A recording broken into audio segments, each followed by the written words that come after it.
And according to the teaching of the Four Noble Truths, unless you listen to your suffering, unless you look deeply into your suffering, you embrace it tenderly with your energy of mindfulness, you cannot understand the roots of your suffering. And when you begin to understand the roots of your suffering, suddenly the energy of compassion, of understanding arises. Understanding one's own suffering always make the energy of compassion arise. And understanding and compassion have a power to heal.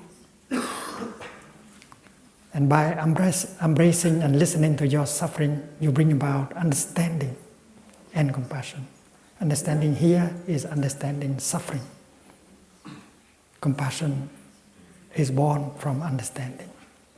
And when the nectar of compassion is born into you, you suffer less.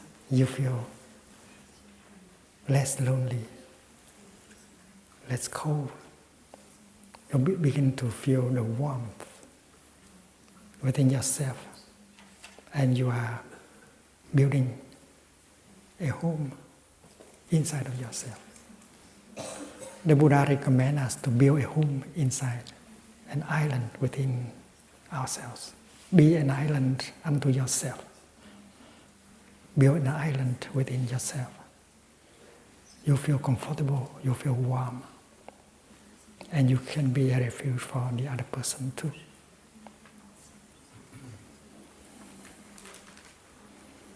And when you have understood your own suffering, your own loneliness, you feel lighter, and you can very well listen to the suffering of the other person.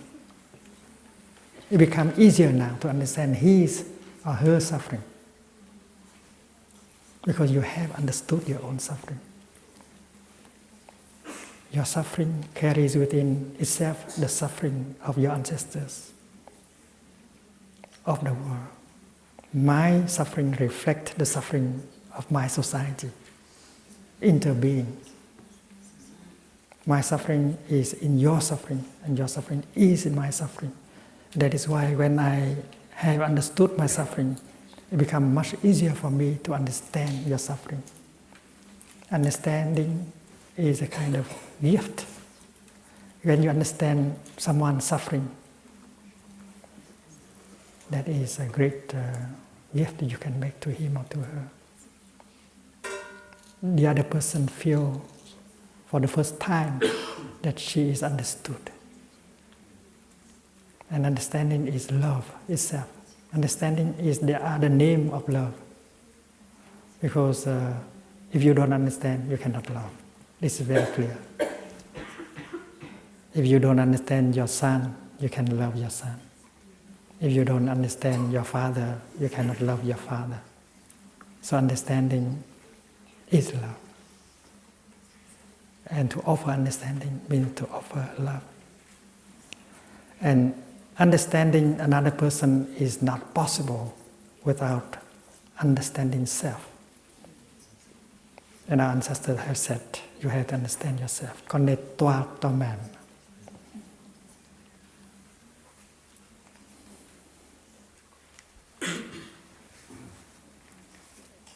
And home building begins with yourself.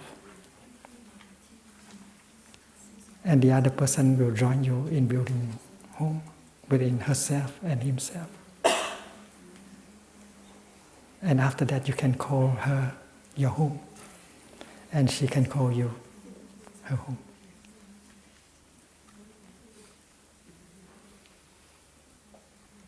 If in the Upper Hamlet we build a Sangha as our home, in the family, you build your family, members of your family as members of a Sangha, because family is a kind of Sangha. Because Sangha means simply community. If your family only has 2 persons, that is the smallest Sangha. And then if you have a child, three members of the Sangha. And if you have four, you have a Sangha of four.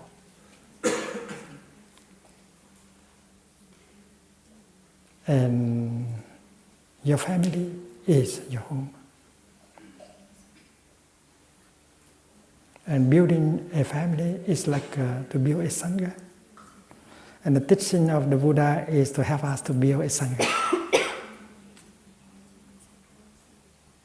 Because a Sangha is a refuge for ourselves and for many people. And the most noble task is to build a Sangha. After enlightenment, the first thing the Buddha taught of is to go and seek and look for elements to build a Sangha.